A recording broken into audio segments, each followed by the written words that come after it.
The Bostonian is Matt Perrault. This is our city. The book is Dave Sherapan. Pay him. Pay that man his money. Together, they are The Bostonian versus The Book. You covered! You covered 12! I covered! Follow the show on Twitter at Boston versus The Book. How do you like them apples? Bringing you the best insight on sports betting news, Matt and Dave's daily picks, and an entertaining and unfiltered dive into the sports betting industry. Here's Dave Sherapan and Matt Perrault. And here we go.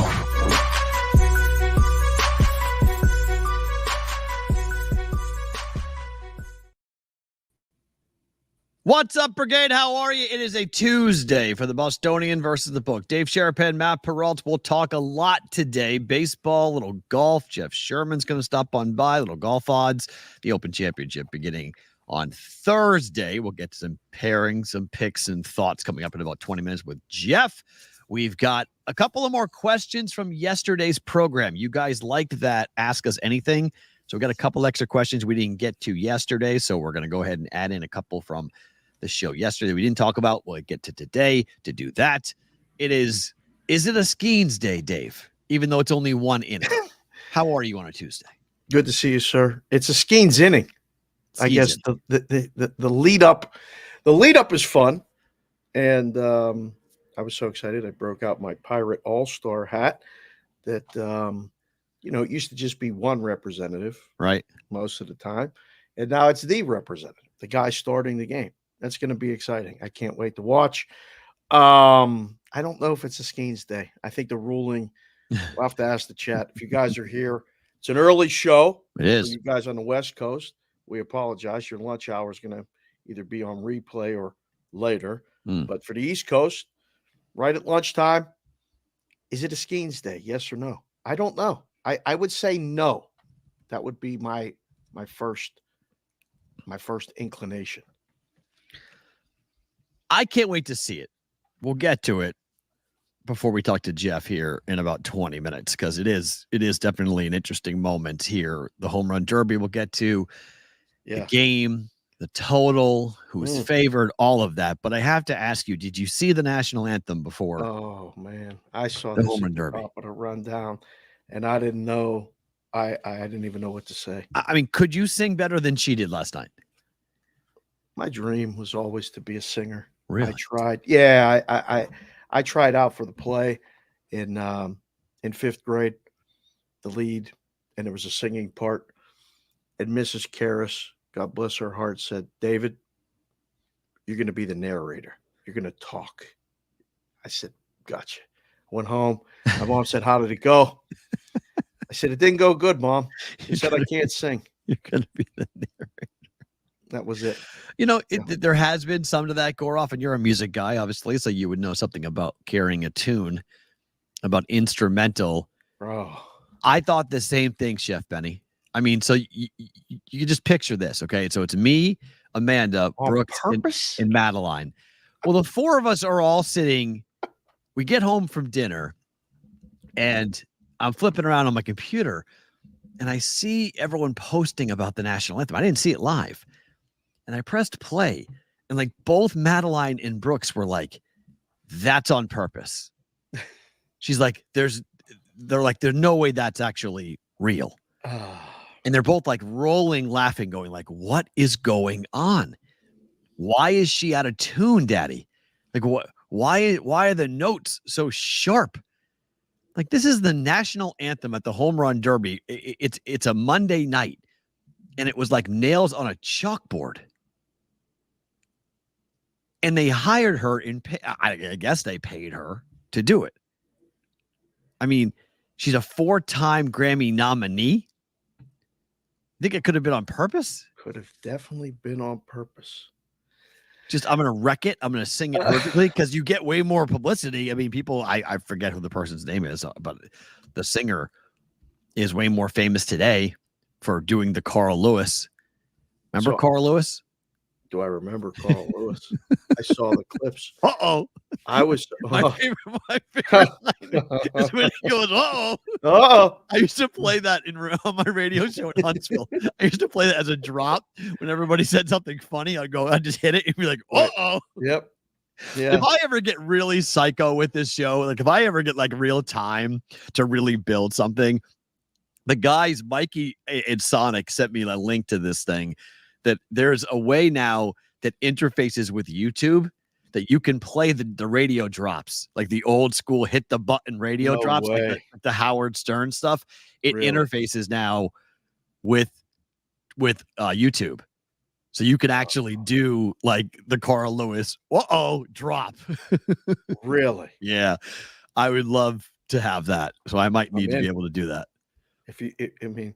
You pushing the buttons with the drops might be a little scary, but the stuff we could do and create. Oh yeah. Because I'll do the little musical interludes, and you could do the meat curtains. You could do like the whole sound effects, and it could be anything. Like why did you go to that one? I was everybody drops because that's everyone's favorite one.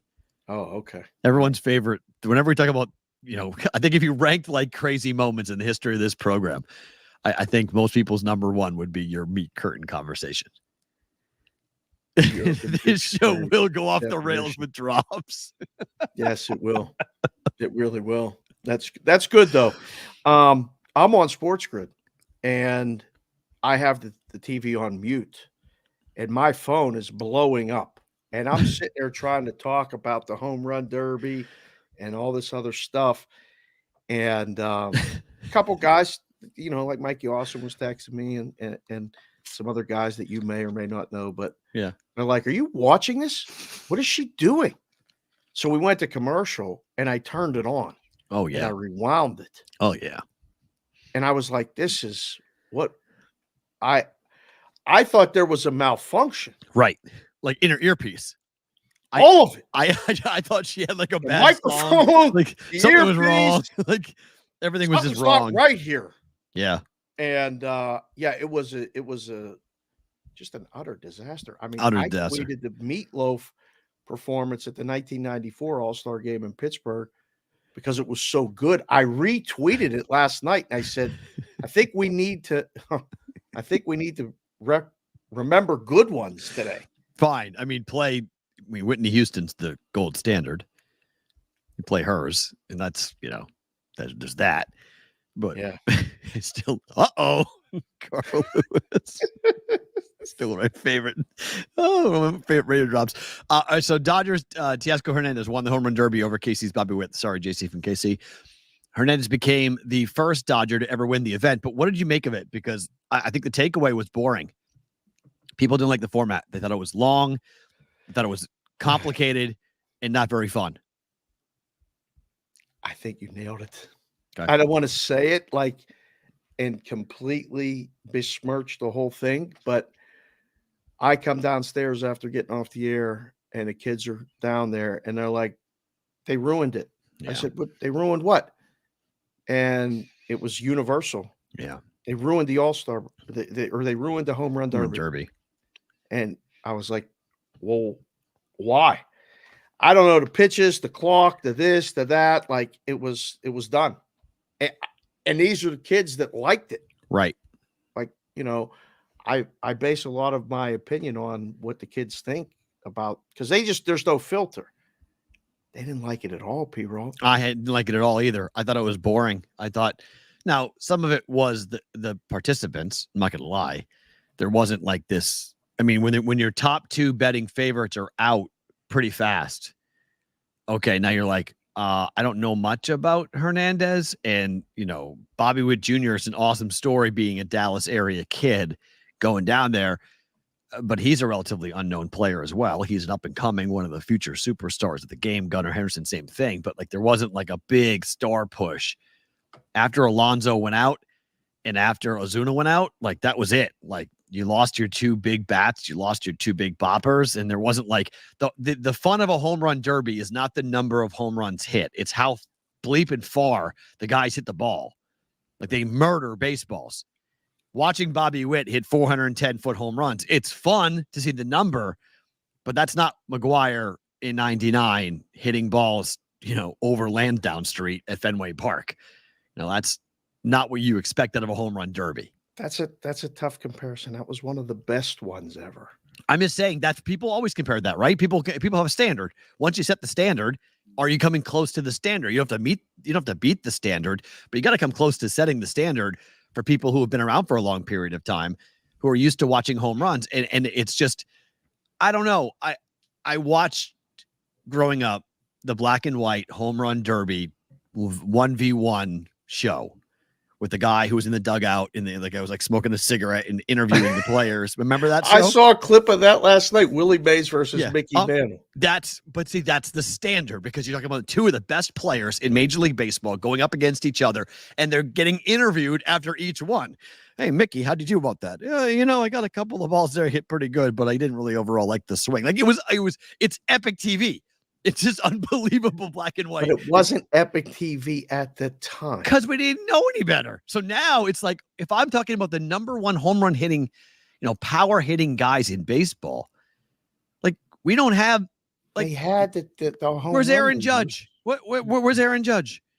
Where's Juan Soto? Like where are the they big were right there fanning guys? Yeah, watching it, not being a part of it, but not being in it. Like it's. Home run derby is like dunk contest. If we're going to keep doing it, the big guys got to do it. Otherwise, get rid of it because it's dumb. Again, no disrespect. Gunnar is awesome. A lot of doubles and triples he hit last night. Same thing with Witt. I mean, he made the final. But, I mean, Alex Bohm was like the odds. What was he, like 20-1? 15 to 1. He was higher than that. He was 25. 25 to 1. And he hit 21 home runs. And at the time, he led the thing. Like he was leading. Became the third Philly to hit 20 home runs in a session or more in the derby. And that's just, if we're going to have the home run derby, let's have the home run derby. Like we need to either incentivize it, like get Mike Trout in there, like get Shohei Ohtani in there. Like, why isn't Shohei doing it? I get it, injury concerns and everything else, but like, that's what we want. Like, that's what we as fans are looking for out of this thing. Not Teoscar Hernandez. Like, I mean, he put on a show. But like, it was just like the kids were like, it was boring. Like, you weren't like jumping up and down. Ozuna hit the ball the furthest. He did 473. I was short on that by 9 feet. Yeah, it was a high number. But that's just one of those things where you're like, be mad at Stars sitting out. Fine. Yes. Not the format. The format was bad, but it was bad. It was. It's getting to the point where I don't know what to do next. I thought Stars do it or don't do it. Yeah. Stars do it or don't do it. Help. That's where I am. Either Stars will do it or let's stop doing it. All of them. Like, it's a whole day though. It's a whole day. Sure. Like, what are they going to do? Get rid of it and only have the game on Tuesday? And no, you can find other types of, like, I don't know. This is the problem when you build a business around an exhibition. That's the problem. You lose it. You lose the punch. You lose the hook. All-Star game tonight. American League favored. Total of 7.5. 4 in a row, Dave. 4 in a row. Under. 13 of the last 17. 3-2, 3-2, 4-3. That's the score. Right? If last night was any indication, right? I mean, it's the same climate controlled. That might be part of it too. Sometimes the stadium doesn't, like, something about like doing that home run derby at Fenway was big, and all the Stars were doing it. Like, yeah. I mean, not again to besmirch Globe Life, but it looks like everywhere else. Yep. Deep center field. Okay, that's cool. The hitters are going to have success against the pitchers tonight? No. I mean, not in a year where we're talking about historic bad offenses across Major League Baseball. Can't do it. I can't find my note, but what side leads in winning this on the regular? Well, the American League had a 9-year streak snap last year. Right. Okay, so National 9 League of the last 10. Yeah, National League just won one. So it's been American League dominance. I would bet the American League tonight. If I was the better side, I would too. Dan, the pitchers last night were definitely dominant. Fair. Fair. He's right. I mean, the guy that was throwing to Alonso had movement. He had literally. I'm watching it. Yeah, the guy that was pitching, the lefty that was throwing to Bobby Witt too. He was throwing a sinker. Like, it was weird. I mean, like, throw it 4 seams. Get across the seam so it throws as straight as possible. Yeah, I don't know. I can't believe that there was movement. Yeah, Alonso was struggling. I wanted to see him hit some moonshots, and his guy just was throwing a ball and it had late sink. Bobby's pitcher was carving him up. I agree. I kept on yelling. I was yelling at my TV. I was going, "Why are you throwing the ball with movement? Like, get the ball up and get the ball in the hitting zone. Like, don't throw a low sinker. Like, what are you doing? I don't understand." Like, it's highly underrated to throw batting practice as a skill. Oh, that's true. That, especially in a derby where you're having to throw over and over and over again. Full stadium.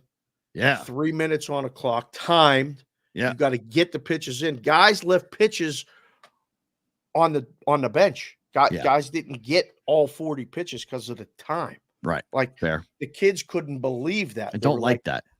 Right? How do you not have 40 pitches? You say there's 40 pitches, but there's not. This guy only got 36. It's not fair. Because of the time, trying to keep it fast. The whole thing. No thanks. The last. Ask the chat real quick. Let's give him a poll. What was more memorable? The Derby? The national anthem. It wasn't even close. It's not even worth putting it up. It's not even close. Nobody will remember the Derby. Nobody will know who won the Derby. They will talk about the national anthem for a while. For a while as to how bad she was. The last Pirate pitcher to start an All-Star game was in 1975. Do you remember Jerry Royce? Because I don't. Jerry Royce.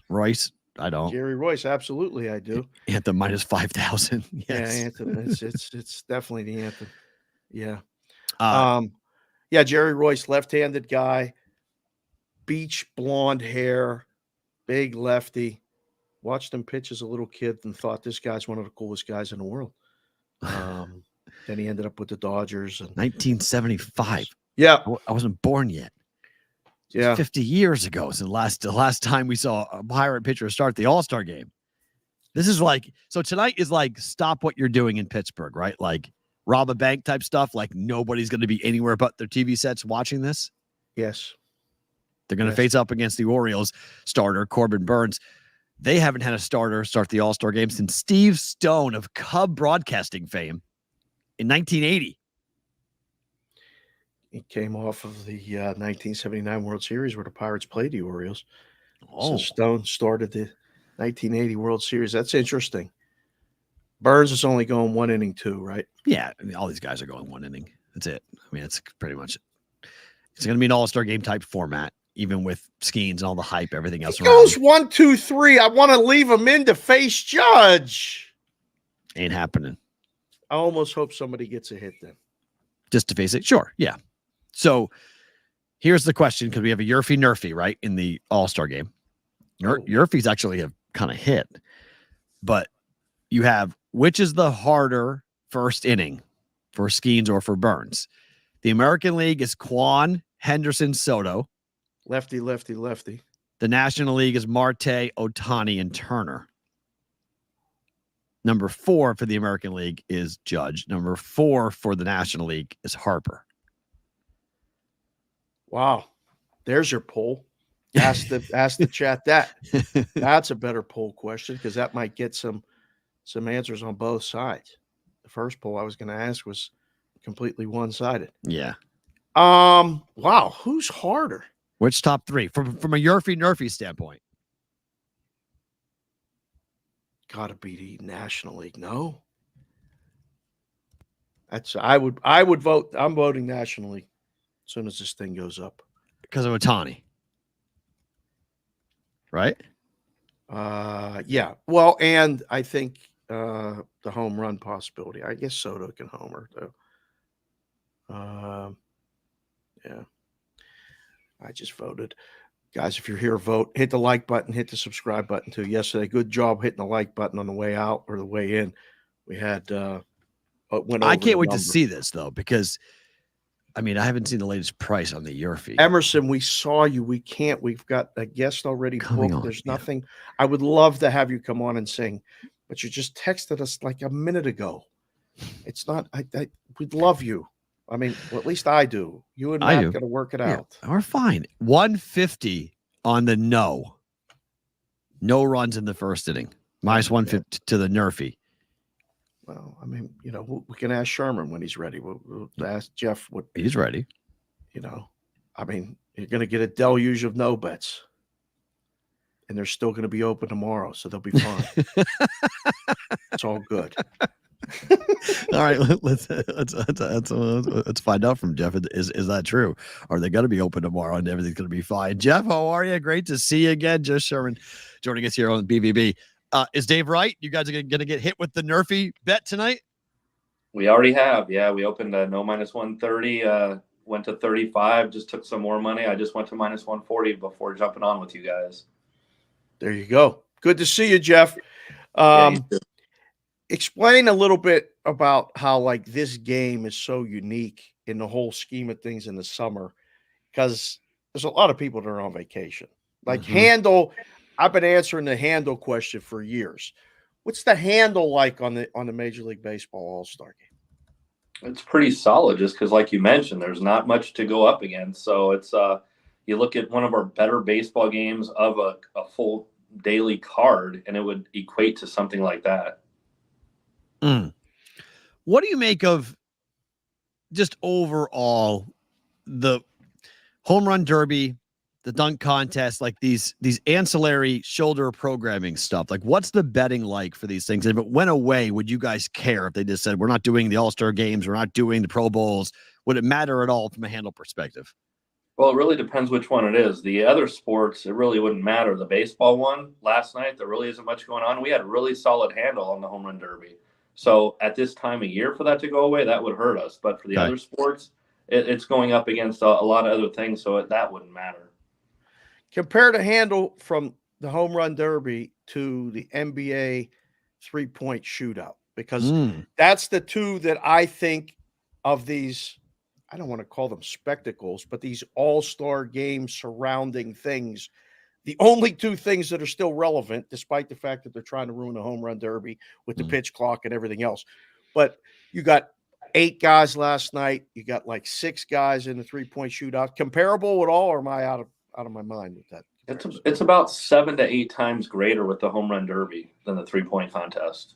Oh, wow. Okay. Wow. Brandon Ayuk has officially requested a trade. So we are now into football season, Jeff. At the Superbook, for you guys, when you're looking at wide receivers, Dave and I have talked about this a lot, about who moves needles, who would move numbers. Obviously, a wideout's not going to move a win total for anybody. The Niners down or whoever he goes to. But point-wise, how much of an emphasis do you put on a wideout? Is a wideout worth a half a point, a quarter a point? What's a wide receiver changing a team worth in certain situations? Not very much. There's very few that are. Justin Jefferson, he would be one on Minnesota that would move the needle. But very few of them are. So for the most part, if he gets traded, we wouldn't do anything with Ayuk. Jeff, harder number to make: the bad teams in the NFL season wins or the good teams in the NFL season wins? Because we're breaking down the season wins every day. We have a segment coming up later. Today's the Arizona Cardinals. We went through the bad teams, and man, when you look at the bad teams, they look really bad. What's a harder number for you to at least make at the beginning, worrying about moving it later? The rhombuses and the parallelograms love to bet the bad teams anyway. But for which one for you do you like, or do you think is a little more skill shot? There's no question. The worse the team is, the lower teams are more difficult to do. I mean, look at the Chiefs. We've had starting points with them each year. The Ravens, not too much deviation from what their number was and what their expectations are. But when you have the bad teams, how much of an improvement are they going to make? We've already seen a lot of money on the Panthers over. That started as low as 4.5, 5. Now we're up to 5.5. So the moves are more aggressive on the lower teams, and you might find more fluidity on the lower teams than you will the higher teams. All right, Jeff, at Golf Odds on X, Twitter, the Open Championship. You guys at the Superbook have put up a bunch of really cool prop bets and bets. Let's talk about Tiger. Plus 260 to make the cut here. It's the Open Championship. Tiger's already getting mad. People are talking about the fact that he's not going to make the cut, and he's like, I've won 3 of these things. Even at plus 260, you guys are going to get hit hard with the yes bet on Tiger making the cut, right? I wouldn't say hard, because there's always those that fade Tiger in these circumstances, but we have taken some yes money. We're down to plus 250 now. So no minus 300, yes, plus 250. His first round score prop, I opened 73.5. They're already fading that. We're over $1.50 on 73.5. So you always have those out there that look to bet against Tiger. Coming off of last week and even the week before with the golf, and there's a lot of people in the content space that had these guys, big payouts. I mean, 55-1. The guy that won the Scottish, I can't remember his name off the top of my head. Robert McIntyre. Thank you, sir. I knew you would know it. This one, bigger field, bigger names, less guys that can win, or more guys? Like, is this a tournament you would actually take a shot? Yes, I would say so, and we've seen it over history. You've seen Todd Hamilton, Ben Curtis, guys like that win this. In this circumstance here, you bring a lot of the DP Tour guys into play that are familiar with this type of golf course. So we have a field of 158 this week, 2 more than any other major, but it's the depth of it. I think you really bring a lot of guys in, and then you have the changing conditions of the weather, where you can get on a good side or bad side of a draw, and that can really affect you. So you can have some of the top players playing in a less favorable draw. Right now, it doesn't look like anything too poor, but that can always come into play. Royal Troon, Rory McIlroy. This is a guy who just can't get another major under his belt. How are you feeling about Rory? What'd you open up his price at? It feels like Scotty Scheffler is going to be the odds-on favorite, because he always is going to be the odds-on favorite now because it's Scotty Scheffler. But what's the feel on Rory McIlroy going into this tournament? Well, he opened last year at 9-1, and he got as low as 7-1. But now he's drifted back out. I'm at 8.5-1. My expectations are, I think he could go well like he did at the Scottish. Can he finish the deal? I don't know. I wouldn't play him at those short odds. I would need him at least double digits. I mean, he hasn't won in forever, and you're getting less than 10-1 on a golfer like that. Scheffler's been interesting too, because he's had a bit of a layoff. He didn't play any prep courses leading up to this. No Scottish Open for him. He was pretty steady at 9-2, and I've drifted him out to 11-2 just because of a lack of major support for him. Wow. That'd be the first time in a while that he's had a lack of support. That's interesting. The live golf guys and the regular PGA Tour guys. I saw you tweeted a little while ago this Stenson prop and Mickelson and all this other stuff. How hard is it for you to gauge, when the live guys and the PGA guys play together? Do you boost the prices on the live guys and try to get action on them, or is it more just like, these are their numbers, put them up, let's go? Yeah, it's more of that. I mean, we've had familiarity over the past few majors, and these things run so close together now, just a month apart, that we see who commands interest, who doesn't. Brooks Koepka always gets the play in majors. You've got Bryson coming off his major win. He's actually drifted out to 18-1, but he's always going to get support. Then you have someone like Dustin Johnson that no one's betting. He's up to 150-1. We haven't seen a price like that on him, but he looks like he's just taking the paycheck with live and not putting too much on the golf course, and so his odds have drifted out high. We have a question from the audience, Jeff. Addison's got a question about long shots. He likes Matsuyama. He likes Ime. He likes Thompson. Anyone on the long shot besides a 150 on Dustin Johnson that might be worth taking a peek? Well, a very popular one in the 60-1 range has been Aaron Rai for what he's been doing. 3 top 10s lately. So there's a lot of support for him. I like Siwoo Kim a bit in the 100 to 125-1 range. Just some solid performances lately, and I think he's going to break through one of these times. So you look in triple digits. The one play I did make was Christian Bezuidenhout, 175-1. I bet that a few weeks ago. He's coming off an injury. He withdrew last week at the Scottish Open due to that. He's about 125-1 right now. So many times I've seen in golf, though, going into this, beware the injured golfer. So hopefully I have that on my side. So out here in Vegas, we're all three of us in Vegas. Do you like the time of the Open Championship? Does it fit into your schedule? And Are you up early before the kid and everybody else and up watching it? I know you're up at the crack ass of dawn anyway, but like this works out perfectly, does it not? I love it. It's my favorite from a time perspective because it finishes early and I can get all the updates done and have a nice shelf life for the updated odds all the way until they tee off around midnight again. So I like it just for not having to wait. Sometimes in the U.S. Open when you're doing the updates, they don't finish till 8 p.m. Pacific. Oh, it's brutal. By the time you get them up, you're going through the night. So you got a more friendly shelf life on this type of tournament.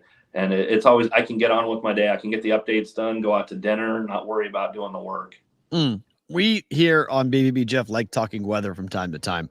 It's Scotland. It's the Open, wind, rain. How closely do you have to monitor the conditions of the course? I have to do it every few hours because we put up winning score, lowest round shot, and that can change so quickly, and especially here. So I'm checking it every few hours each day, all the way leading up till tee time. And this is a one tournament you really have to pay attention to. The winds kick up, or those expectations do, that can swing the winning score 3 or 4 shots.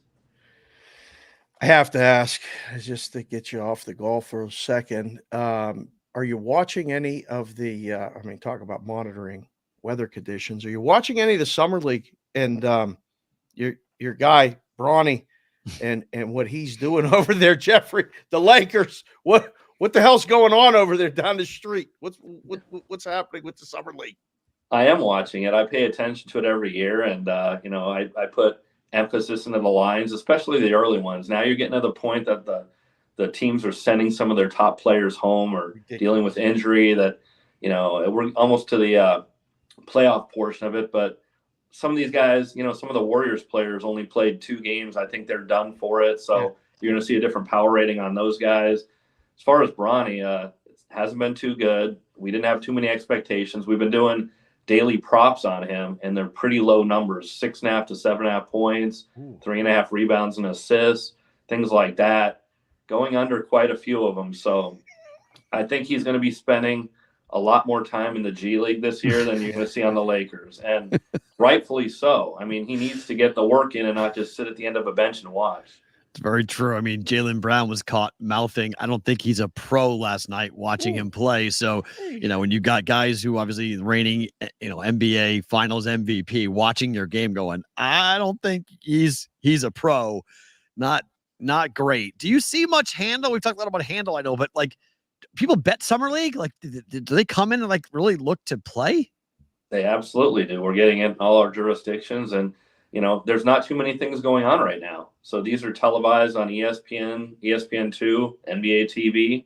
You got something to watch, something to keep up on, and we're getting plenty of action, even on the second halves that we put up.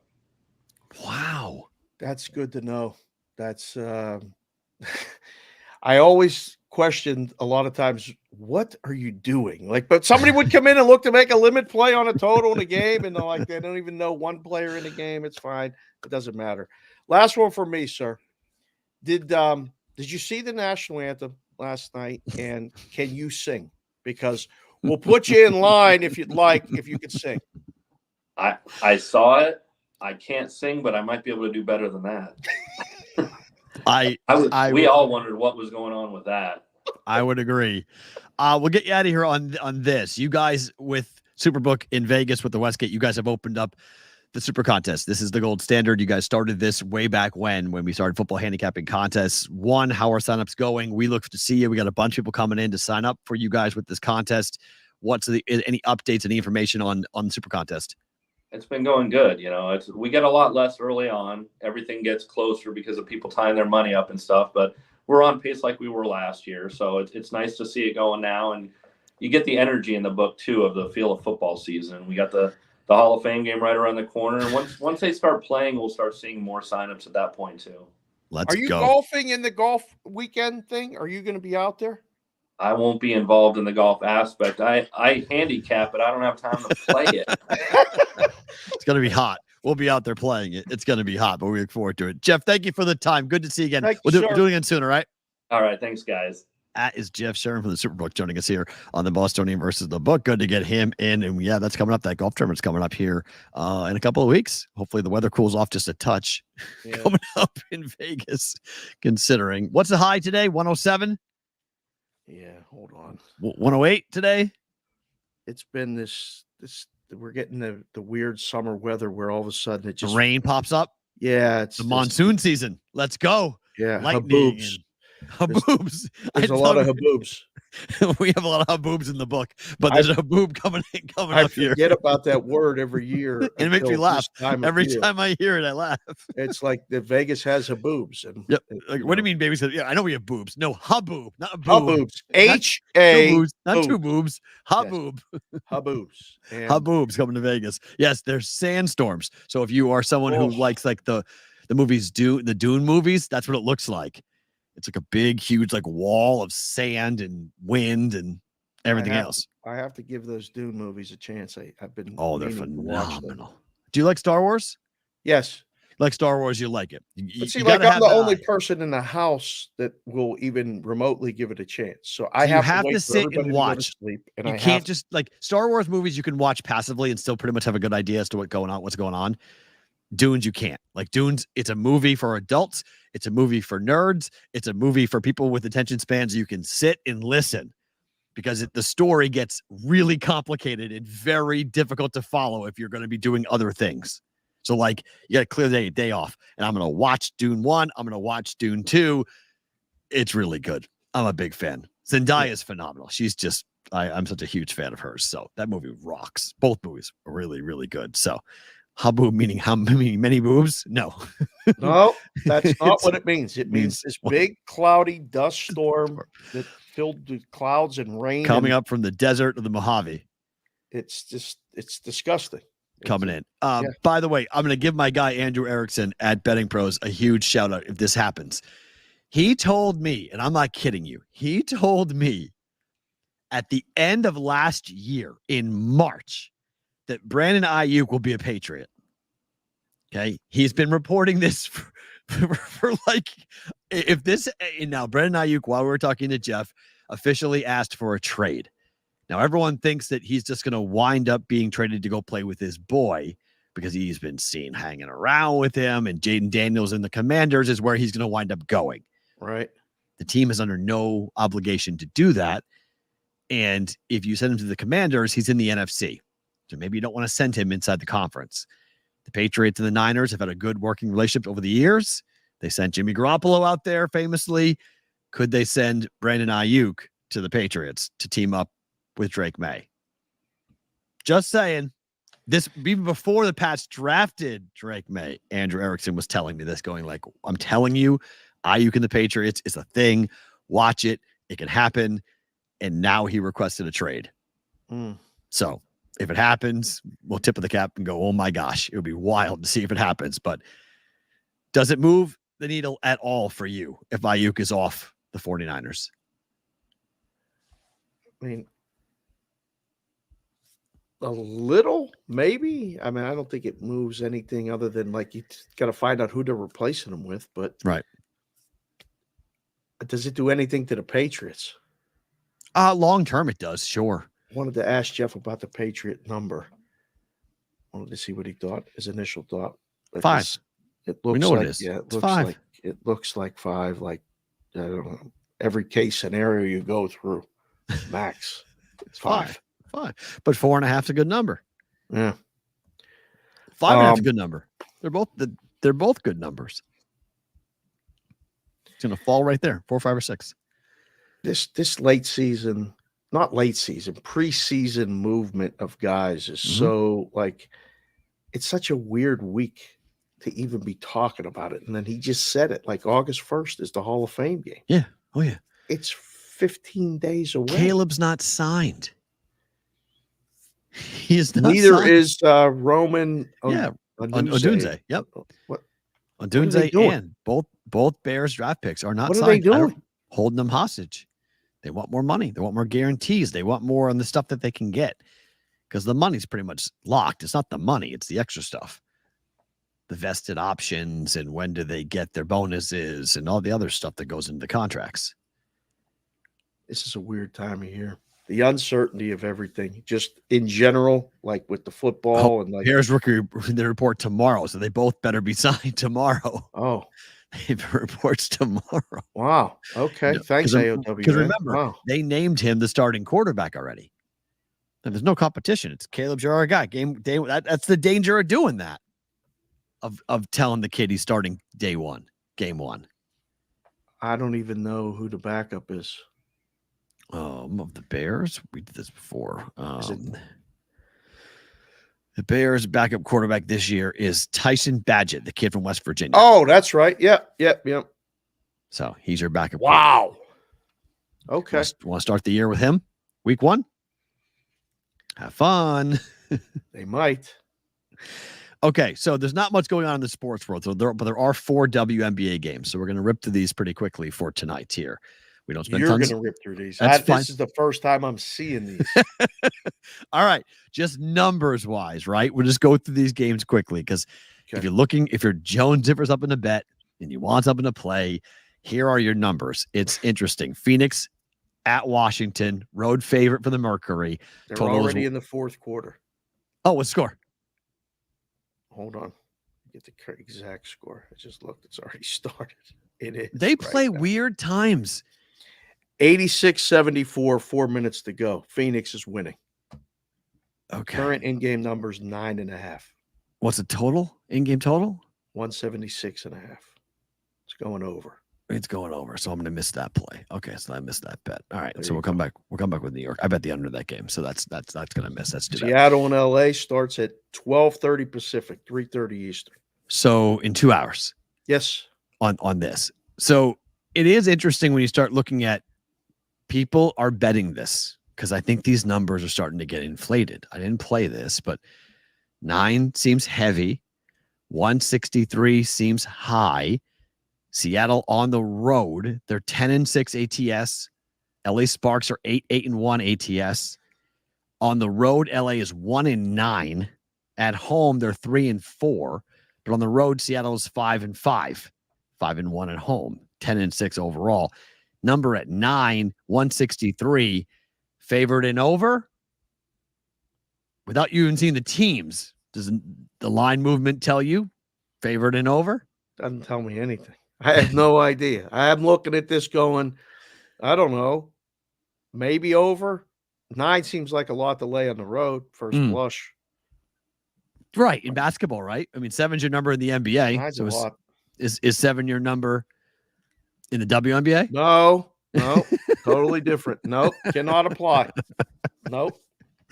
The game of the day might be Connecticut at New York. New York's laying 5.5, or they were laying 5.5. What's it now? It's down. Is it up to? Is it down or up? New York is 3. Oh, it's down to 3. Okay, 3.5. So it crashed down to New York -3. Yeah, that was last night. 3.5 and 154. Connecticut and New York. It's a good game. Yeah, I bet the over in this game.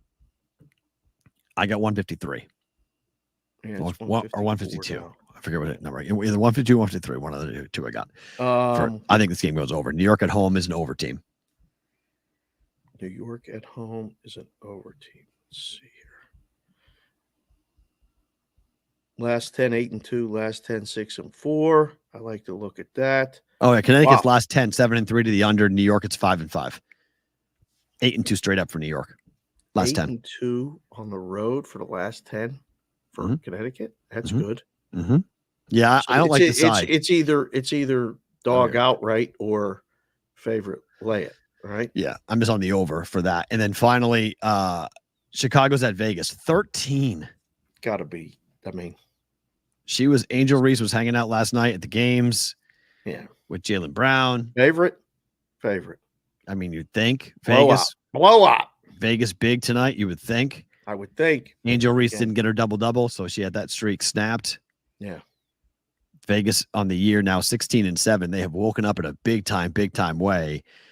Vegas now is waking up ATS wise, although they're 4-6 over the last 10 ATS wise, head to head here. But Vegas is 6-4 overall, 9-1 straight up. Vegas, Chicago 4-6 On the road, they didn't cover against New York. On the road, they didn't cover against Seattle, but they did cover against Seattle in a previous game in Atlanta as well. So 2-2 ATS, Chicago on the road. 13's heavy. It's a big number. Yeah. I probably a blowout, but could be a backdoor for sure. Coming up on that. Get beat on that one. So that was the WNBA portion of the show. Combined that with the F1 portion of the show. Yeah, goodbye. Both of them are gone. All right. So Nick Saban yesterday was on the SEC network working for ESPN because he's a media member now. And Saban decides to drop Texas ain't gonna run the SEC. But he picks Georgia and Texas to be in the SEC title game, not Alabama. Well, you've been saying Alabama's not going to be Alabama. I agree with you that they're not going to be what they were under him. Yep. There has to be a drop-off with everything that they have going on. Dunes they just signed, by the way. Thank you, Eric Pisano. Appreciate that. So excellent. We're getting close. So let's see. Caleb today then. If right. Rome signs today, Caleb will sign, I'm guessing, today for the Bears. But this I loved. I loved hearing Nick Saban just like he goes, there's a lot of really big personalities and egos in the SEC. I know Texas comes in and they think they're Texas, but they're not coming in and you're not running the SEC. Wow. It's like, this is tremendous. So I went and pulled this. And this is fun to look at, okay? If you're a college football purist, avert your eyes. Look at this. Look at the SEC. Look how many teams are in the SEC. It's absurd. On the left-hand side, look how many teams. To see it in this form, because remember, there are no more divisions. The Big Ten and the SEC got rid of their divisions. So now we're just with the top two teams get to the conference championship game. That's in alphabetical order. It is, but that's for my guy Stuckey. All right. He's concerned because it is hard to now manage the conference. There's 16 teams in the conference. We could do a prop, P-Roll. On how many games in the SEC is Vanderbilt going to win in the next 5 years? 5 years? How many games are they going to win in conference? Look at that conference. I mean, like, what are they going to win? 1 or 2 conference games a year for the next 5 years? I mean, I would say the number should be 12.5. I was going to say 9.5. I'd let you bet if you think they're going to win 10. Because look at that. It does run in cycles, and NIL money, they'll get. I mean, they had like a Jay Cutler once. Like, you can get an NFL caliber quarterback every couple of decades. With all those other teams in the mix now? Yeah, you find a diamond in the rough. You find someone that falls through the cracks, someone whose dad went to Vandy, somebody who wants to be someone's dad is an alumni. Figure out something. I mean, it's not impossible, but yeah, Vandy's in trouble. There's absolutely there's no ifs and buts about it. Vandy's in trouble, but so is Missouri. I mean, are they? Yes, Missouri's in trouble. So is Mississippi State's in trouble. Like, these are programs that are small. These programs are in trouble. Arkansas could be in trouble. Kentucky better keep rolling the way they're rolling, or they're going to be in trouble. Wow, Ross Randall came in the chat just now and said Vandy becomes the newest ACC member in 2 years. That's not crazy. They drop out. Ain't unless they kick them out. They ain't leaving the SEC. This is the money conference of all. You got the golden ticket. You're in. So Texas in the title game, according to Nick Saban, against Georgia. The win total for Texas is 10.5. Okay. You tell me the losses. Where are the losses for Texas? That's their schedule on the right. That's their schedule on the right. Maybe Michigan. Okay. On the road, Michigan. Huge. What a damn game that is in week 1. What? Georgia. A bleeping game, or week 2, I guess. Is that week 1 or week 2? Is that week 0? The 31st, week 1 or week 0? Week 1. I listen, I don't know what to call it anymore. 31st is Labor Day weekend. That's week 1. Week 0. No, that's week 1. Week 0 is the week before. Oh, week 0 is before there Labor you go. Day. All right. So week 0 is, yeah. Yeah. So week 2 is Michigan on the road. Correct. Texas, Michigan. I mean, buckle up, sign me up, and lock it down. Let's go. What a damn game. Yeah. Texas at Michigan. That's oh, my. What and a game. Home against Georgia. They should beat Oklahoma at home. And that's it. What other game are they losing on that schedule? Well, Oklahoma is neutral. That's the Red River. So they're going to keep that. Yep, that's not moving. Red that's River Shootout is now an SEC matchup. Correct. Correct. And they're going to play it in the Cotton Bowl or wherever still, or in Dallas. In the yeah. Okay. And perfect for the SEC. So, I mean, if they only lose, I mean, can you find 3 losses? Oklahoma, Georgia.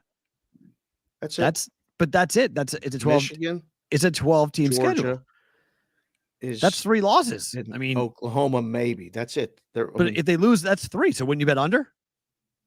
No, that's the max. Max losses? Yeah. Man, Texas goes to Michigan and loses. They play Oklahoma. They can lose. They got Georgia at home. That Georgia-Texas game, the tickets for the Georgia-Texas game are going to be unbelievable. They play Florida at home. They play Kentucky at home. They're on the road at Vandy. Now, look at their road games in the SEC. Look, they did them so many favors.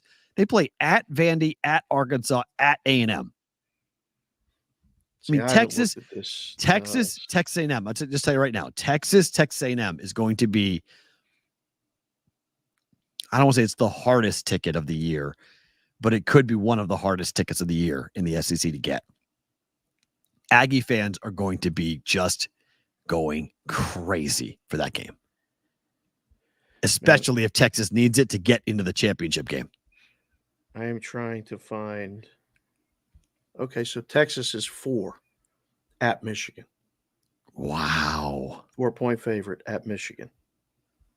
So just keep how about that in that? mind. And then what's the date of the Red River Shootout? If you want. October 2nd, October. It's like right, October 12th, whatever it is. Give me the exact date because I can search. Now they don't use game numbers on these new apps. You have to search by date, which is a complete. Pull up that schedule again real quick.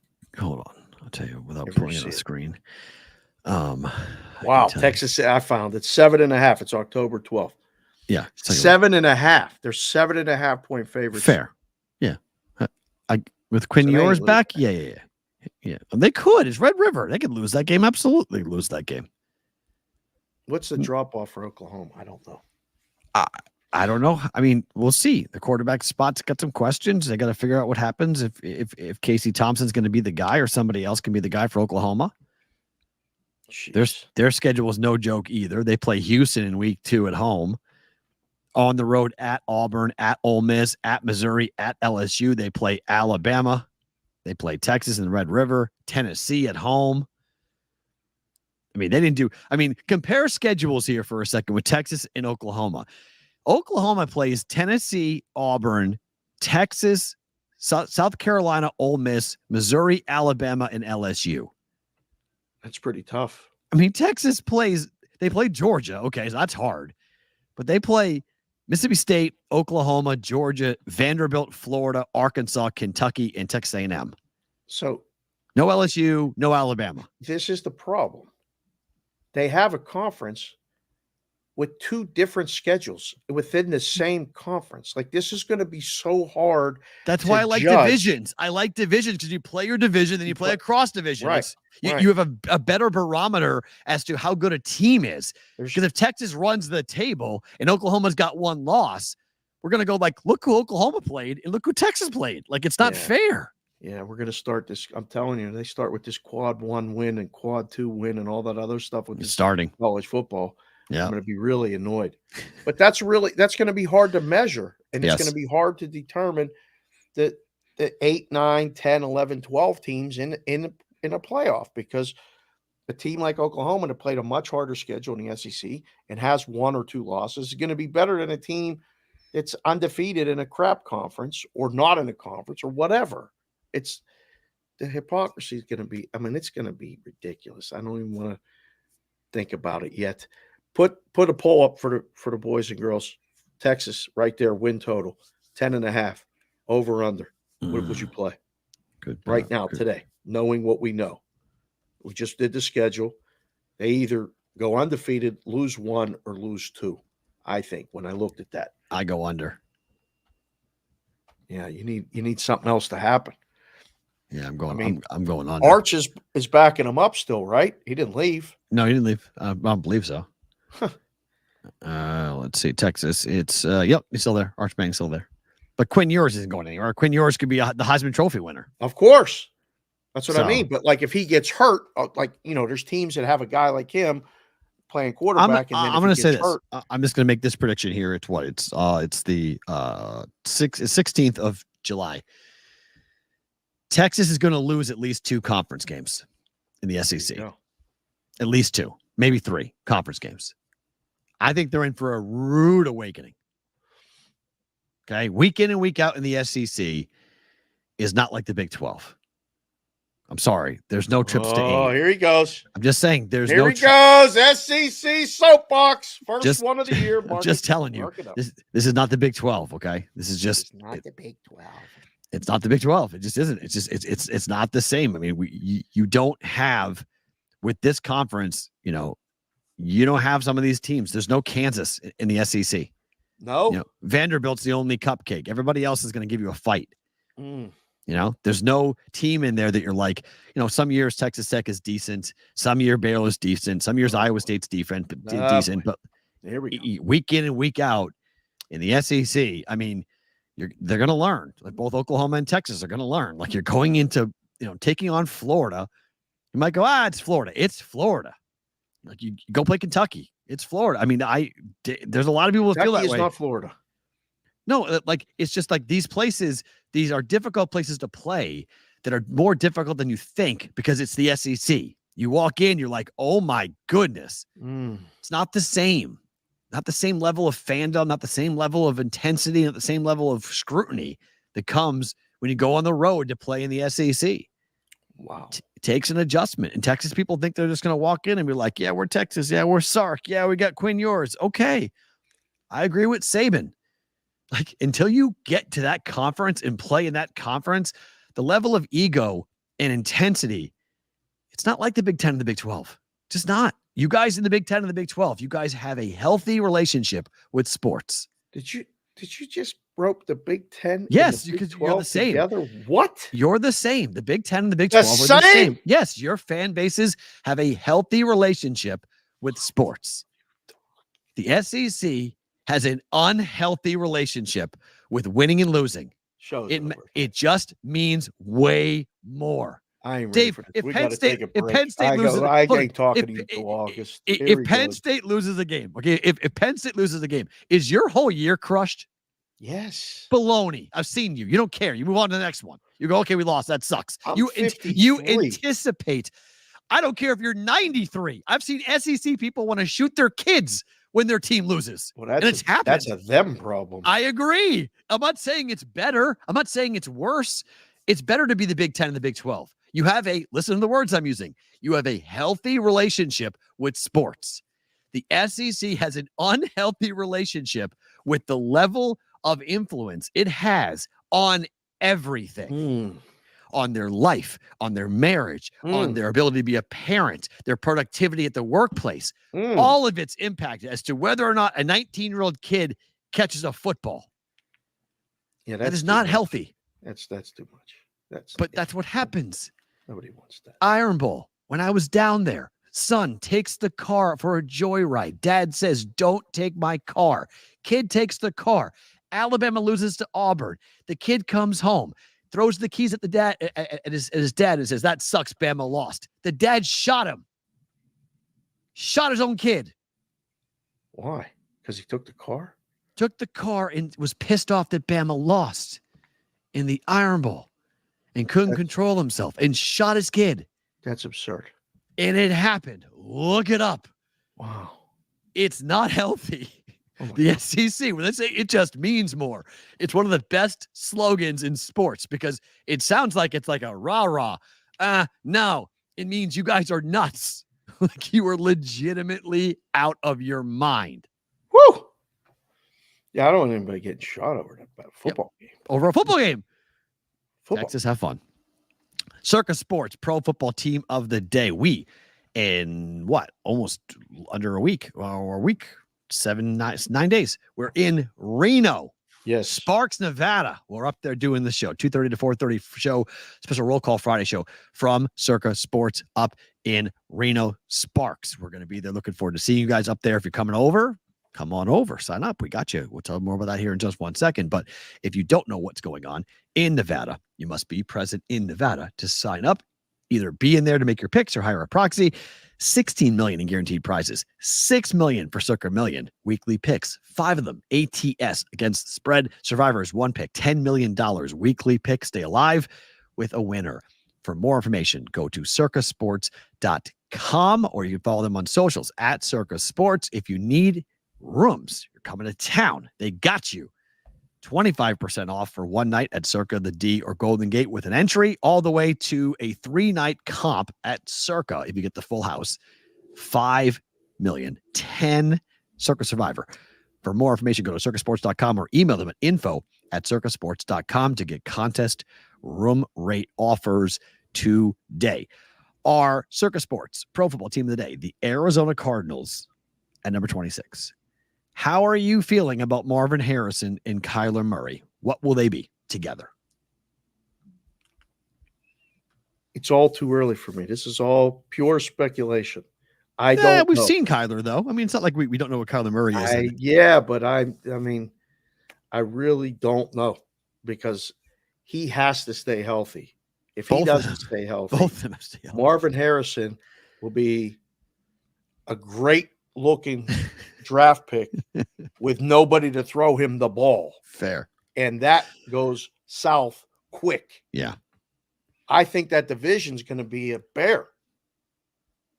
I really think that division is going to be, I mean, San Francisco's still everybody's favorite to go back to the Super Bowl. Yep. I think the Rams are going to be improved. Fair. Seattle is not going away. Right. Now they have the potential to New be head coach. Yeah, we'll see where they go. New head coach. That has the potential to go south quick. I don't know what this Murray thing has me on complete pause, which, we'll get to the pause portion of the show later. But did you go through this schedule already? I glanced at it. I think it's an interesting look because if you are a fan of the Cardinals, I'm not sure you're in love with this schedule. Look at the first 3 games. At Buffalo, home for the Rams, and home for the Lions. That could be 0-3. Right? You play Washington at home. You might get your first win there. I mean, it's better to play play Buffalo in September on the road than it is in December, but it's still Buffalo. And then you play at San Francisco and at Green Bay. I mean, that's not easy. Oh, I mean, how many games do they win in their first 6 games? Max 2. Right? I mean, that's a really rough start for the Cardinals. Buffalo, Rams, Lions, Commanders, Niners, Packers on the road. Ouch. So, I mean, good luck. And then home for the Chargers, and then they go to at Miami? Miami, yeah. For week 8. Then Chicago and the Jets come to the desert. Oh. I mean, maybe they have 5 wins if they're lucky by week 11, 5-6, best case scenario. 2, 3. I mean, 3 wins, 4, 3-8, 4 max, or 3-7 rather. Yeah, that's ugly. That's ugly. And then they come out of the bye and they play at Seattle and at Minnesota. Very difficult road games. They play Seattle and the Patriots at home, games they can win, and then they at Carolina, a game they can win, at the Rams and home for the Niners. Wow. I think they're in trouble. I think they're going to get smoked this year. Split the Seattle game, split the Rams game. They never beat the Rams, though. Nope, they don't. I was going to say split the Seattle game, split the Rams games, and get swept by the Niners. Okay. 2-4 in the division. And then look at the non-conference division, or it's brutal. That's under. 7.5 is the total. What's the juice? Both sides. It's like, I think it's to the under. Not heavy. Oh, man. 8 wins? Not winning 8 games. I don't see it. 8 wins with that schedule? No way. I mean, they can. I don't see it. Oh God, you that's guys brutal. put your win total right there. Has a chance to be Larry Fitzgerald 2.0, generational wide receiver without the QB. Dave's Daily Picks. Like, let's hold on. Like, yeah, it's early, but yeah, I mean, I like them. If you're betting overs, if you like betting offense, they're going to score, but their defense is going to give up a ton. Oh man, I don't know. I can't wait. This is the team to watch. This is a boom or bust team. What do you mean, playoffs or 5 wins? I don't know if playoffs, but I think they're a team that could shock some people if everything comes together for them. Like their offense of Kyler Murray, James Conner, Marvin Harrison, Zay Jones, and Trey McBride is pretty good. Like they got Dortch off the bench. They got some players. They got some playmakers. Like they're going to be fast. That's going to be a fast football team. Let's see. I said I can see 3-3 after the first 6 games. John, I believe that's John Serrett or Serrett, 7 wins. He said. I can't. I mean, everything has to go right to go over that number. No, everything has to go right. Everything has to go right. I mean, if you go through it, the ceiling is maximum 9. Yeah, I mean, they win the coin flip game. They're going to lose both games. Niners are week 18, so they lose week 5. They lose week 9. Like the non-conference road games are at Buffalo, at Green Bay, or non-division rather, at Buffalo, at Green Bay, at Miami, at Minnesota, at Carolina. 2 wins there, right? Maybe they're lucky. Maybe. That's tough. I mean, those are tough road games. Cross-country trips. They got to play the AFC East, Buffalo, Miami on the road. Yikes. When they get the Jets at home, what if the Jets come in there and beat them? You know, the desert used to be a place, the doctor used to say it all the time. Go get right in the desert. Strange things happen in the desert. It's true. It's very true. I mean, the Great Big Toaster is a tough place to play. Yeah. I think this will be one of the most picked against teams in the league on those road games. Agreed. Survivor specials. Yep. Cross country. Without a doubt. I mean, arguably Buffalo in week 1 against Arizona might be a pretty popular pick. You know, at some point I got to go grab the packet of this year and put it right next to me because I have all the spreads. Actually, I have all the spreads. Hold on, I have this saved in my phone. Look, we're advancing with technology here. Oh, what's week 1? Buffalo hosting Arizona. Arizona spreads. I'm gonna say Arizona is 7 in week 1. Dog at Buffalo. Damn. 7. They're dogs by 2 against the Rams in week 2. Okay. Dogs, Detroit -4 in week 3.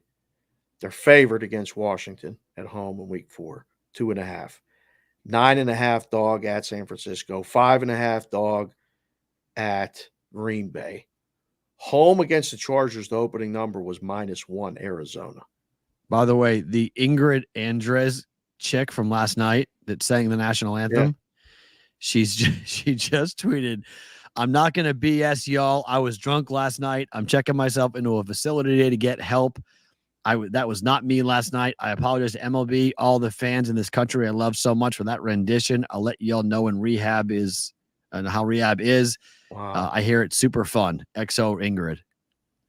Okay. So she was Have an drunk. explanation. She was drunk. Yeah. So that was not on purpose. And basically her agent just said, your career is over.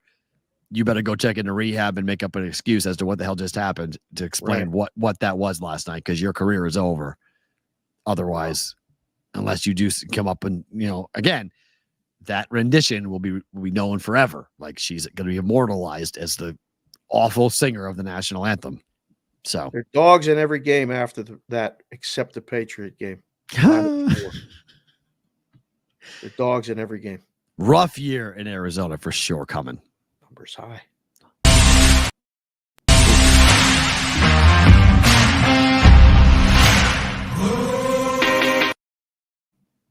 False start. That's a 15-yard penalty. To hell with that 5. I mean, it was bad enough. You went like that twice. Brigade Proctor's NFL Pro Football Story of the Day. You guys, Westgate Super Contest, Circa Sports, Circa Million, Circa Survivor. It's all available if you guys want to be a part of it. We can take care of you guys this football season. It's very simple, very easy to go ahead and do so. You're going to text us at 702-570-8255. Same number for the hat, by the way, if you guys want one of those custom hats we dropped yesterday and made that very fun announcement and very fun unveiling of the white BVB Olympics / Memorial Day, 4th of July, Labor Day, America's Brigade hat, which is from Corbin, who came on the show yesterday, but to sign up for the Brigade proxy service. Somebody asked today, DM'd us and said, are you guys doing it for any other contest? He was asking about the Golden Nugget. We're not sure the Golden Nugget's going to do their contest again this year, but if they are, there may be a shot that I'm going to do it. So, excuse me, the problem with that one is you must drive down physically to the location to make that bet every single week. So that's a lot. That's, 17, 15, 16 drives down to downtown every single weekend. I think it's 12 and you have to advance. Oh, okay, 12. All right, fine. So I don't know the rules yet, but that one involves college football and the NFL, which is very attractive to me. So I might do it. So if I do it, I could proxy for you guys coming up. So there's a potential if we do it, and they got to do it because there's rumors that they weren't going to bring it back for this year either. Yeah. So I've been gone for a couple of weeks. So I'll check in on that. And if that happens, yes, maybe there's the potential to proxy for the Golden Nugget football pick contest. But Westgate, Circa, got you covered here. Yep. 702-570-8255, or you can go to thebvbshow.com. Remember the Butte story, but the underage gambling story that we were like, wait, what? What's going on? Or is every player going to get popped for this? Well, Keyshawn Butte at LSU. Yes, the Patriot wideout who was getting busted for being an underage gambler. Yeah, at LSU. Yeah, somehow that charge just upped and disappeared. It's all gone. But these gambling charges and stuff, like they hurt people's lives. I mean, and then you just go, Pop. I mean, computer. They were charging him because they said he was using a false account. He was underage. He was using somebody else. So they were charging him with computer fraud. They're charging him with underage gambling. And it just goes away. It's just like, oh, yeah, sorry. Don't worry about that. Whoops, our bad. It didn't happen. All these things just go by. We're all good. Wait, what? Tried to ruin a dude's life. What's going on? I don't understand it. I feel bad when it comes out like this. Because they get blasted. I mean, they got blasted. I actually was going through some old stuff, and I found that the Iowa stuff from those kids and the gambling stuff, and I was like, poof. And then they just go away. Like, we make your life hell. We're going to do this. We're going to do that. And then, you know what? Drop all the charges. You're good. Oh, thanks. And the lawyers all go to dinner, and you have to rebuild your life. Seems right. Seems fair. You're like, wait, but I don't know. Oh my gosh, yeah, it's brutal. One more quick one. Did you know the Steelers are on the in-season Hard Knocks this year? Did you know that? This year.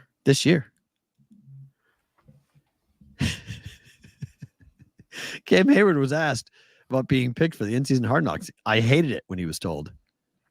Isn't there enough going on? Really? Between the Russ and then the Justin Fields and the this and the that, and isn't there enough? I'm with Cam. Yeah. So that was, remember it was last year, right? So it was last year's thing that happened, right? He hated it if he hadn't picked because he was asked about the Bears who were going to be this year's 2024. This was last year for this. Oh, they're not doing it this year. I thought this is my fault because I thought it was this year. That was last year. I didn't see it. Did you watch it? I didn't watch a second of the in-season. I didn't even know it was the Steelers. I have no idea even what you're talking about. The Bears are this year's Hard Knocks. In-season Hard Knocks. I thought the Bears were doing it preseason Hard Knocks.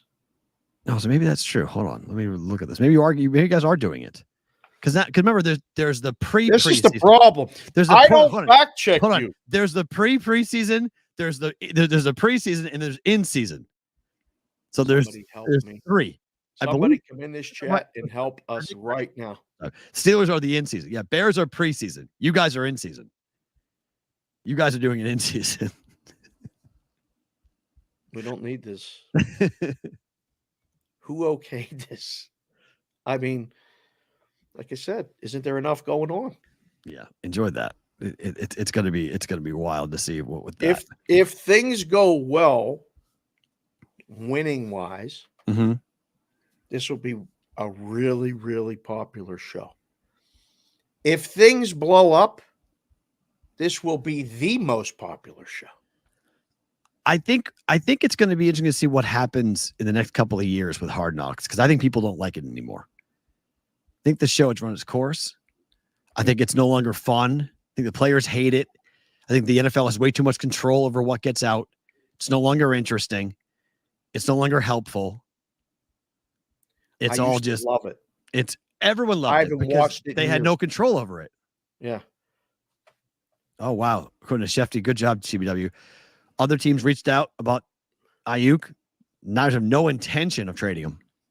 They don't have to trade him. There you go. No intention of trading him.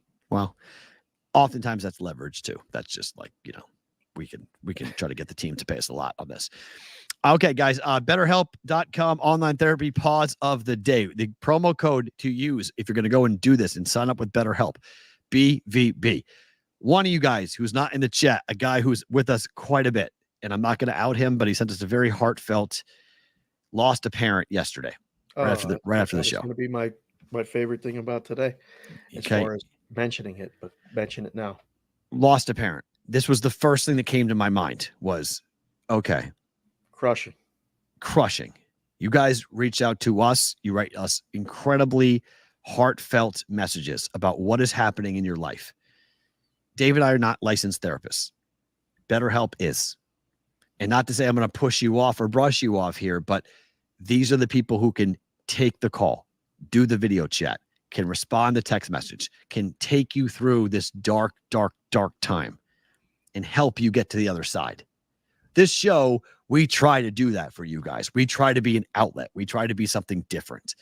But this is a sports talk show. This is a one-way conversation. We're talking at you guys. You correspond in the chat, but we're not getting into your life, into your personal life.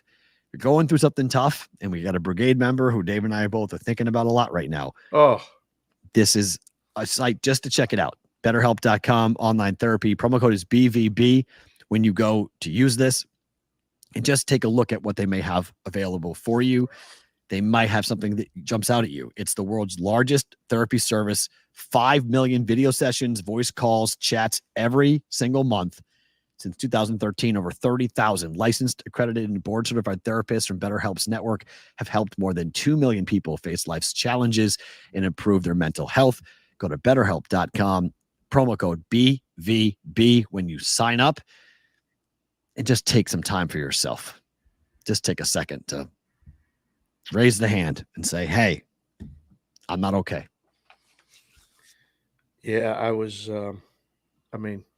it's crazy because I didn't see it right away. And then we were doing some other stuff this morning, you and I coordinating emails and everything. And I opened it up, crushed right before the show. I'm like, how am I going to get through this? Talk about this. I almost said, I'm calling BetterHelp right now. Like because I didn't even know what to say. We've never met, but I feel like we know you. Right. And we've corresponded via email, via the chat, via all this other stuff. And, I hope you're listening. You're watching later. The brigade loves you. The brigade, everybody that knows you from here, it's we're rooting for you. And absolutely. You have our deepest condolences. Wake up and your parents gone. Sucks.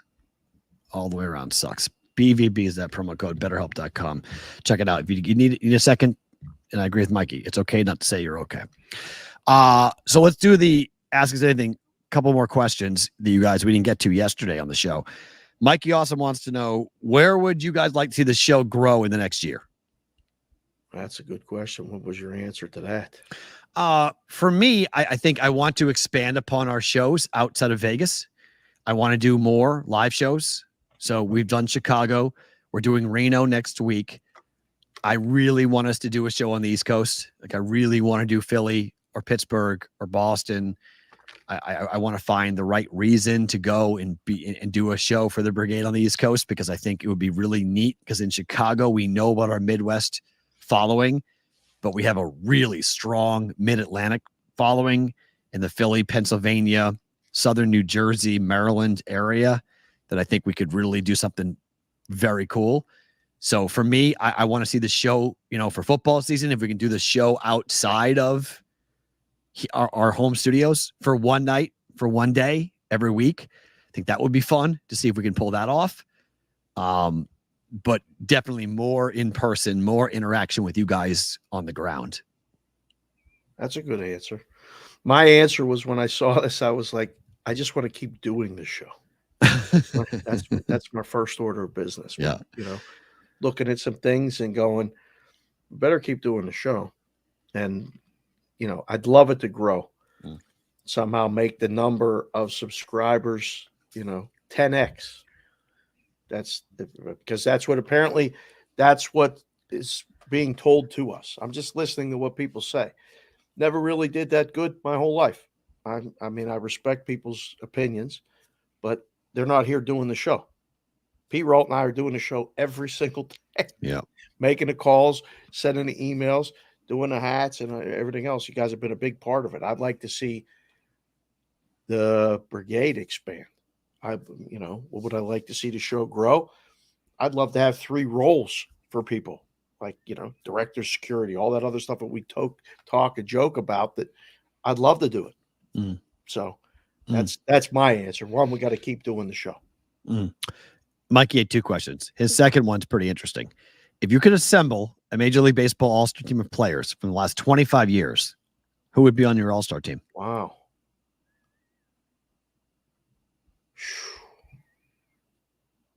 I had a hard time with this. I basically just came up with Jeter at shortstop, Pedroia at second, pitcher being Pedro Martinez, Shohei Ohtani being my DH. I think he has to be in it. Yes, my DH. Barry Bonds is in it. Barry Bonds would be outfield, left field. Griffey, center field. I think so. Right field would probably be. And is it a current guy? No, it could be. 25 years. So, the last 25 years. Did Sammy Sosa out there? Bryce Harper or Sammy Sosa? I don't know if I put Sosa out there. Right? Who you putting right? First base is hard. There's so many good first basemen to roll with. Oh, first base is impossible. We'd have and to then have third first baseman on a team. Yeah, and then third base as well would be. The corners I was having a tough time with, and then catcher I was like, who do I want from a catcher perspective? Pudge? I guess so. We didn't hit that great defensively, but I guess the game has changed so much in the 25 years. Like I think we'd have to do it in decades, though. Oh, Vladdy Senior in right, not bad. Oh, Ortiz at first. Okay, I put Poppy at first. I'll give you that. Yeah, I'll put Poppy at first. If I'm gonna have Shohei be the DH, have David Ortiz be there. Yeah, I'm okay with Ortiz playing first base. Yadier Molina at the catcher. Piazza behind home plate. All right, I'll give you that. I'll take Piazza. Okay, yeah, I'll give you that. In terms of that.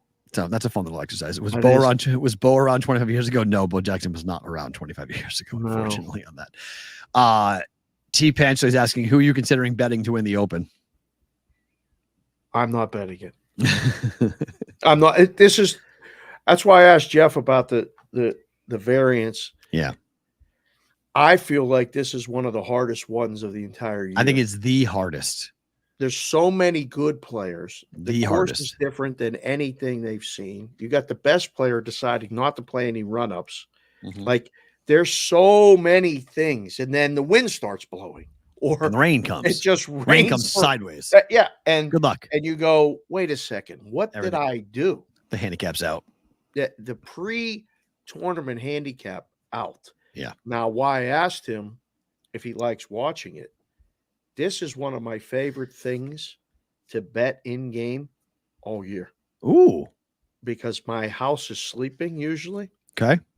And it's quiet and it's done by breakfast.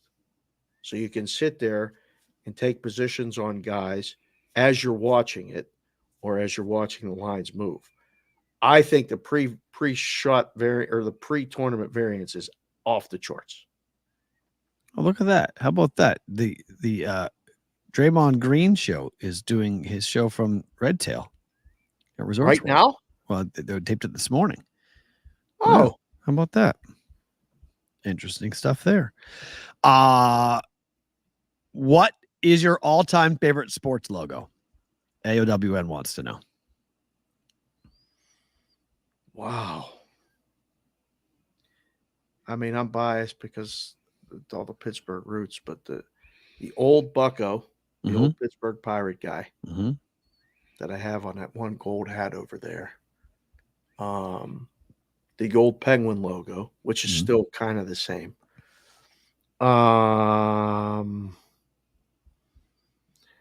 Baseball, something about that A's logo hit me at a young age. Wow. I love the Oakland A's stuff. Love it. But the hockey logos are the best. Pat the Patriot for me. It's a good one. Is my favorite. That's my number one. That's a good one. Number 2 is I love the Boston Celtics logo. I'm a huge Celtics person, but after that, it's kind of like I don't love the Red Sox logo. I think it's old time and fine, but it's not like a wow logo. The Bruins spoke to be is pretty damn cool. The Canadiens seem like hate the damn Canadiens. I think their logo is pretty cool. Yeah. Hockey wise, like, there's I think the Golden Knights has grown on me from a hockey perspective. I don't mind the Golden Knights one. I don't like the Creighton Blue Jays new one. I like the Creighton Blue Jays old one, their old logo for the Jays. I liked a lot, just the C in the script Jays. I liked that logo a lot, but that got replaced by like a Toronto Blue Jays looking thing. The 1983 White Sox jersey. The winged wheel Dave's right. The hockey logos are pretty damn cool. The Red Wings, any original 6 city. Like you can take the original 6 and all those logos are pretty damn cool. Like take them all. Like, there you go. The original Bucko there for the Pirates. I mean, you can go through it. You can go to Detroit, Chicago, Boston, Montreal, Rangers, like take them all. Like all, no, the Whalers, no. No Hartford Whalers. What are you talking? That's one of the best of all time. No, it's not. I hate that W. It's the colors, the logo. This is the pirate guy I was talking about. And then I had this one close by. Oh yeah. Any of the original 6. Any of the original 6 logos. 6 hockey, so good. Our logos are phenomenal. Blackhawks, Bruins, Rangers, Montreal, Detroit, Toronto. So take all 6. Like all 6 of the logos are just epic. They've been there forever. They're immortalized. They're never to be touched. They'll never be changed. Yeah. They're just classic logos that will always be part of sports. So those are definitely, original 6, all those 6. Yes. Pat the Patriot for me, Celtics for me. That's about it. I mean, college football wise, what's your favorite college football logo? Because Penn State really doesn't have one. Yeah. No, it's not Penn State. You're a color more than a logo. I like the old script Pitt. Oh, okay. That was what Raymaker colors. put that on the Discord channel. He was playing those first game he played with college football was Pitt versus Penn State at Pitt. He sent me a text and said these two should play every year. Tell me about it. I love that Pitt logo. I like Bama's logo a lot. I'm a big Alabama. I like Alabama's logo. Let's see. I like the Oregon Duck logo. That's cool. I love the USC like Trojan guy, but I don't like USC. I like the UCLA colors and the bear. True. Fair. Agreed. For the Pac-12 stuff. I'm trying to think of an East Coast team that I could get, like, I go, oh, I love that logo. There's not really one. For college football? Yeah. East Coast or Northeast? East Coast or just... Miami's is pretty good. That's a good one. That's that. There you go. Yeah, Miami's is pretty good. Okay. Like, I like the U. That's a pretty cool logo. Yeah. Yeah, so, that's not bad. If I'm going East Coast. Geez, the chat is going crazy. Everybody has one. Yeah, everyone. I mean, it's logo. It's an awesome the old question. Logos in the NBA were the best too. Like the old Denver Nuggets guy. Yeah, remember him? Yeah, it was weird looking. The red beard and the two like things. FSU, yeah, Seminoles FSU, not bad. I'll give that to you. Not bad. Not bad. This one ain't bad. That was phenomenal. And then finally, from Jordan, 1 star, is a hot dog a sandwich? No, it's not. No, what's a hot dog? What's a hot dog then? It's its sandwich own. is a sandwich. A sandwich is what? Defined Ask by the chat. meat between two pieces of All these bread, isn't it? people- Hold on. Is it not a sandwich? Is not a meat between two pieces of bread? No. It's not. A sandwich is a sandwich, and a hot dog is a unique individual thing. A sandwich is a sandwich. Okay. Yeah. What defines a sandwich? Can't say what is. You know what Bill a sandwich is when you see it. Okay, Bill Clinton. Yeah. It's, No, It is. No, Benny, it's not a taco because a taco is not two pieces of bread. A taco is a taco. a It's hot one dog is tortilla. on a bun. It's not on two pieces of bread. It's a It's one on. piece of bread. It's on. That would make it a sandwich. So Functional piece of so a bread. hamburger is a sandwich then technically too. It's a A meat between two hamburger pieces of bread. Is, if you go by that definition, a hamburger is more of a sandwich than a hot dog. Friendships have been lost over this question. It's tremendous. Ask the chat. Let them vote on the way out. All right. What do you think wins this vote? Yes. No wins. A hot dog is not a sandwich. It is. Hot dog's a sandwich. It's 100%. Hot dog is a sandwich. It's an open shell. The bun is an open shell. What? So if a bun's a shell, how is a bun a shell? A bun's a bun. Chef Benny's like a hot dog expert. I know. A hot dog is two pieces of bread. Technically, it's gone ahead and sliced open, two pieces of bread. What the? It is. I'm voting yes. This would not be the first time you've been wrong on this show. Is a meat curtain between two pies of bread a sandwich? Whoa. Who said that? It's Mikey Awesome. Mikey Awesome said that. Mikey? It's a meal, not a sandwich. I don't know. All right. I don't know about that. This is everyone's all up in arms. Everyone's all so must be bothered. July. We're all, Right? Everyone's all in on this. It's good stuff. Time for better.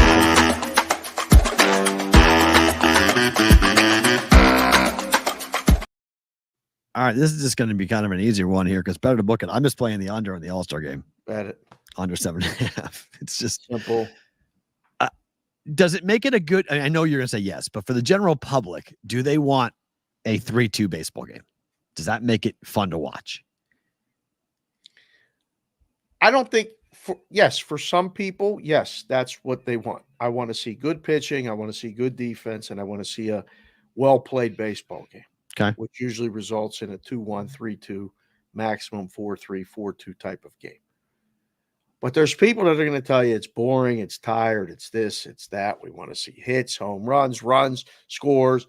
I don't think it has to go over for it to be a good game. I think it could go under and be a good game. You? I think look, baseball is played beautifully in any way possible. If the game is a well-played game, I like it. I can have as much fun in a 10-9 game as I do in a 2-1 game, 1-0 game. It's how the game's played. Are we watching spectacular plays? Are we watching moon shots? Are we watching diving plays? Like for an all-star game, I want to see all-star plays. Like I want to see Skeens throw 105 miles an hour tonight. Like I want to see him just unload on people going, I could throw 102, but if you only give me, if I'm throwing 10 pitches tonight, hit this, guys. Just whoosh. Like I want to see something spectacular. I want to see Pedro in 99 K-ing the side. Like I want to see that type of stuff tonight in an all-star game. The outcome doesn't really bother me, doesn't really interest me. I don't care who wins. I generally don't bet it. I bet the American League tonight. If you're going to pick a side, bet the AL. But if I'm watching it and I'm watching it on a plane, I want excitement. Keep me interested. Keep me locked in. I don't know. Picking this MVP. I mean, there's a for the All-Star game. All-Star game. Good MVP. luck. It is like impossible. Yeah, it's like picking the winner of the Open Championship on it tonight on Sports Grid. I'm like, guys, what do you want for? I have no idea. How do you determine? Pedro won the MVP in '99 for the beginning of the game. 2 innings. Yep. Okay. Remember, people shut it off. What's going to happen? I have no idea. If you hit a 3-run home run in the second inning, you're probably going to win it. Oh, like that's just what happens. Like people shut it off. Right. People just stop paying attention to it. They just like, okay, whatever, fuck it. Yeah, sorry, we're done. Like that's it. We're good. I'm watching this red carpet show now. See Scooble? I did not. Oh, is that him there? Yeah, that's fun. I mean, me and Kylie did that. Yep. And I was out there on that thing with those guys, not on the carpet, but I was standing next to Amsiger and HR and all that stuff. It's pretty wild to see all of that and then go to the game. You're just like, what just happened?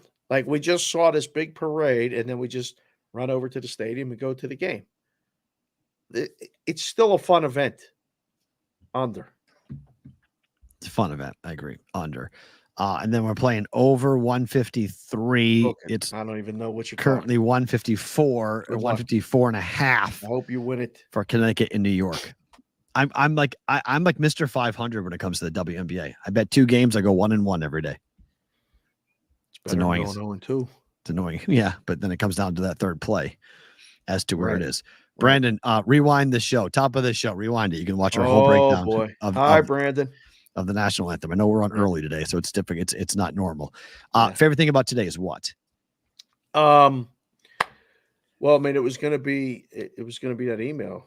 Again, just one of those things that I was like, wow, I don't even know what to say. And I'm glad that, we have someone that's working with us in the show with BetterHelp to hopefully, help if he needs it.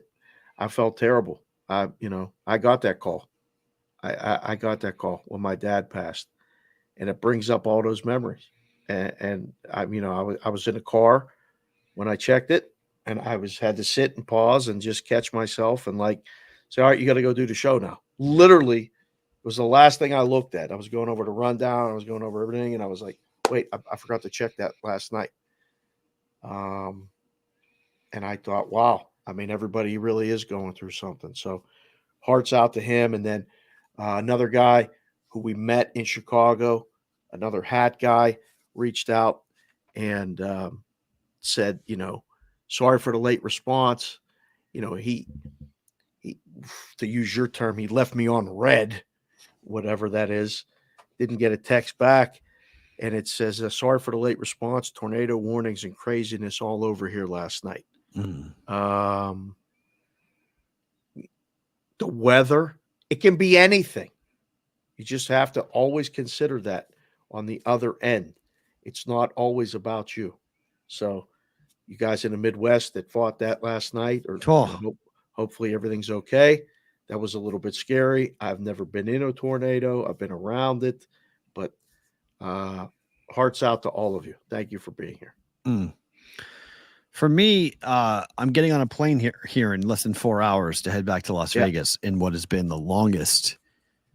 I've never been gone for this long. My daughter's been gone for 30 days, and she's going to head back to Vegas. She's been on East Coast time for 30 days, and it's, I was watching something today about changing your mindset about, instead of saying something negative, like I have to do something, you say I get to do something. I've been doing that for 3 years. Yeah, it's a really nice way of twisting it, and I thought that's something that I want to go back home to and try to think about that and think about I get to do all of these things. Like it sucks that for Maddie, she's like, I can't wait to go home. She wants to go home, but then at the same level, she's like, I got to go home and we're starting 5th grade. Like she's got, I have to start 5th grade. Like she gets to start 5th grade. We get to fly home. Now we have to fly home. We get to fly home, and it's a long flight. Not going to lie, it's a 5.5 hour flight. But to have the privilege to do this, I felt incredibly fortunate to have this career, to have this show, to have the ability to do something in the summer to recharge and reset and get ready to go for football season. And we get to do football season, and it's super fun that football is 2 weeks away. August 1st hits and we're into football season. It's crazy to think that, but we're here. So if everything about today is get to go back to Vegas, strap on a, mythical helmet, and let's go to work. Football season's here. Let's get after it. And it's the best time to be in the book. It's the best time to be in the business, and it's going to be a lot of fun. We got a lot of cool things cooking here for us with BVB that you guys are going to like. President Biden is here and speaking. It's going to be gone, luckily. But by the time I land, he's gone. He woke up. It was a morning meeting, a morning conference he spoke to. I've been monitoring this. Going like, when is he out of here? Because did you see what they did yesterday when he got here? Right, because he landed to The sleep whole city to get up in the morning to do the speech and then to get out. So he's supposed to go. Shut down yesterday. I think he's gone. Oh, you're now. lucky. Okay. Yeah. So yesterday was literally stopped. Bad. You know, and after what happened, yes, in Trump, Butler, right? Yep. They've taken way super caution measures. And for those of you that asked, we did see it. We don't talk about it here. No, it's not our place. Not our place to talk about it. Guys, thank you for being here. Tomorrow, I'm back in Vegas. We'll have a normal show time, normal start time for a Wednesday. It's a well-watched Wednesday. Alex Kane joins us live. I mean, how big are the bets going to come in for tomorrow's Open Championship, the final major of the year? Look out on Sport Trade. A lot of no's. It's going to be a lot of fun. Look forward to see you guys tomorrow. Dave, Matt, back tomorrow for BVB.